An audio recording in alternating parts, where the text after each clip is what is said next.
Hello viewers, welcome back to Aadya media. నేను మీ ప్రియా. ఈరోజు మనతో ట్రెండింగ్ న్యూస్ డిస్కస్ చేయడానికి senior journalist and cine critic Immandi Ramarao గారు ఉన్నారు. ఆయనతో మాట్లాడదాం. నమస్తే సార్. నమస్తే అమ్మా. సో రామ్ చరణ్ ఉపాసన గారాల కూతురు పుట్టింది. పేరు కూడా త్వరలోనే అనౌన్స్ చేస్తాం, మేము ఆల్రెడీ ఒక పేరు అనుకున్నాం అంటూ రామ్ చరణ్ గారు మీడియాతో మాట్లాడారు. అయితే వీళ్ళ పోలికలు వచ్చాయి అనేసి రామ్ చరణ్ గారు మీడియాతో చెప్పారంట. ఎవరి పోలికలు వచ్చాయి?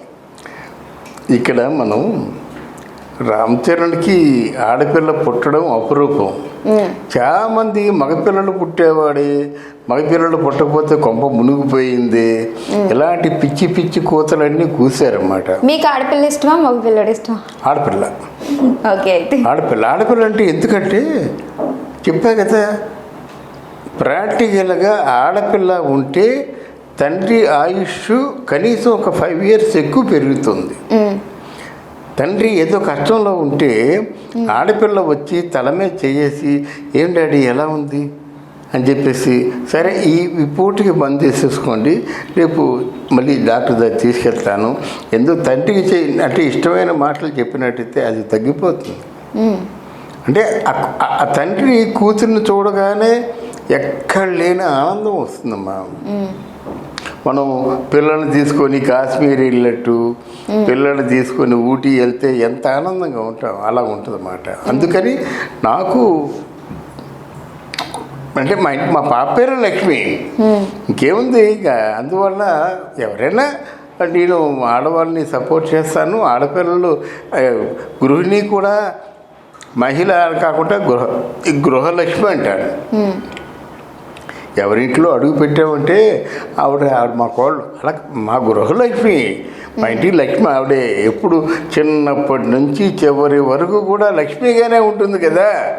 ఇప్పుడు ఈ మామూలుగా మధ్యలో ఎవరెవరు ఏమైనప్పుడు కూడా తర్వాత ఎవరైనా మగవాళ్ళు ఆడవాళ్ళకి లొంగవలసిందే, వాళ్ళు సంపాదించింది ఆడవాళ్ళ చేతిలో పెట్టవలసిందే, వాళ్ళు ఏమైనా ఖర్చు పెట్టేటితే ఆడవాళ్ళు పెట్టవలసిందే, వాళ్ళు ఏమైనా చేయాలనుకుంటే ఆడవాళ్ళ తాలూకు అనుమతి తీసుకోవలసిందే. మరి లక్ష్మి కాకపోతే ఏమనుకోమంటావమ్మా? అందరి 10 మందిని పిలిచి భోజనం పెట్టాలంటే ఆ పిల్లల తాలూకు పర్మిషన్ ఉండాలి. పెట్టేది ఆవిడే కదా. కానీ ఇంటికి అల్లుడిని రిసీవ్ చేసుకోవడం, అన్ని గౌరవించడం అంతా చేసేది ఎవరు? అంటే మన ఇంటి ఆ మహాలక్ష్మే కదా. కనుక అది నా ఉద్దేశం. అలాగా ఆడపిల్ల పుట్టినందుకు చాలా గొప్ప ఆనందంగా ఉంటుంది. రెండవది ఏంటంటే చిరంజీవి గారికి తాతగా మాత్రం మంచి కాలక్షేపం. ఇందాక నువ్వు అన్నావు కదా, ఏంటంటే చిరంజీవి గారి సినిమా తగ్గించడానికి కారణం ఏంటంటే ఎన్ని చేస్తారమ్మా. మన ఇండస్ట్రీలో చిరంజీవి గారు కష్టపడినంతగా ఎవరు కష్టపడ్డారు? రాత్రి పగలు ఎండనక వాననక నిద్రనక వర్షం అనక చలి అనక అలా పనిచేసి ఒక మొత్తం దిగ్గజాలు లాంటి వాళ్ళు, ఈ పరిశ్రమకి 4 దిక్కులు కూడా 4 దిక్కులు లాంటి వాళ్ళు, 4 స్తంభాలు లాంటి వాళ్ళు.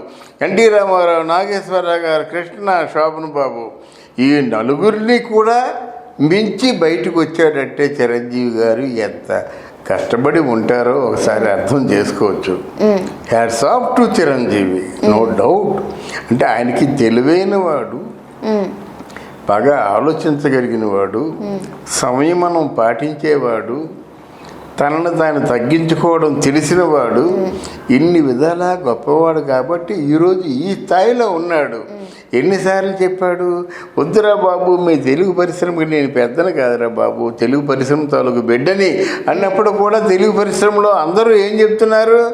మాకు మీరే నాయన పెద్ద, మీరు అవునన్నా కాదన్నా మీరే పెద్ద అని చెప్తున్నారు కదా.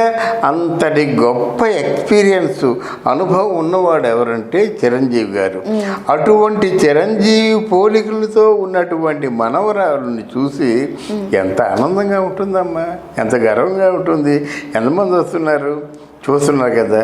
చిరంజీవి పోలికలతోనే మనవరాలు ఉంది అని మనం అనుకుంటాం, కానీ తల్లిదండ్రుల పోలికలు లేకపోతే ఎవరి పోలికలు ఉంటాయి? అంతే కదా. ఇప్పుడు మన ఎవరు శ్రీజ ఉంది, సుస్మిత ఎవరు ఉన్నారు, మరి వాళ్ళ పోలికలు ఉన్నాయి కదా. అలాగే మన రామ్ చరణ్ కూడా తండ్రి పోలికే ఉంది కదా. జనరల్గా ఉంటాయి, ప్రతి ఒక్కరికి ఉంటాయి. కానీ అలా చెప్పుకోవడంలో అదొక ఆనందం, నా పోలికలు వచ్చాయని చెప్పుకోవడంలో అదొక ఆనందం కదా. చిరంజీవి పోలికలు ఉన్నాయి డెఫినెట్గా. అయితే గొప్ప జాతకరాలు అవుతారని చెబుతారు. జ్యోతిష్యులకి సులువైన పని ఏమిటంటే గొప్ప జాతకరాలు కాకపోతే ఏముందమ్మా.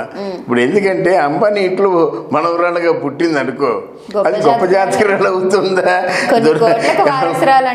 గొప్ప జాతకరాలు కాకుండా అది అని అదానీ అంబానీ అలాగే ప్రతాప్ రెడ్డి అపోలో హాస్పిటల్ తాలూకు వారసురాలు అయ్యిందంటే గొప్ప జాతకరాలు కాదు. అది తీసి పక్కన పెడదాం. కానీ బట్ జాతకరాలు కాబట్టి భగవంతుడు రాసి పెట్టేశాడు వీళ్ళలో ఉండాలని.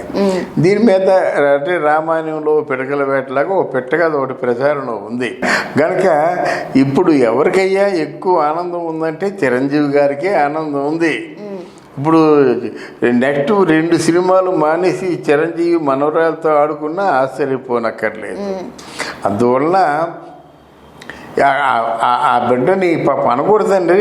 ఇలాగ చేయడం కూడా ఒక విధంగా అంటే సెంటిమెంట్ నేను నమ్మను. కానీ ఇంతమంది చూడడం కూడా దిష్టి కదా.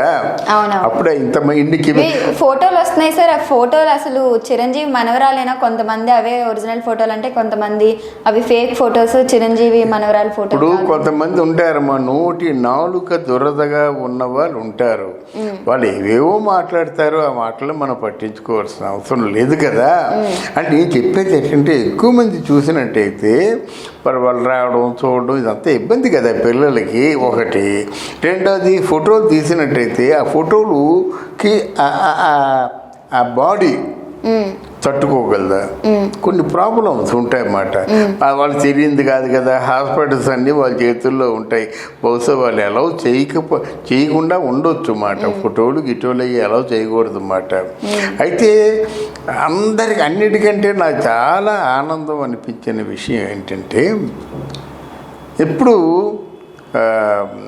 రామ్ చరణ్ను ఉపాసన బయట ఉంటున్నారు, వేరేగా ఉంటున్నారు.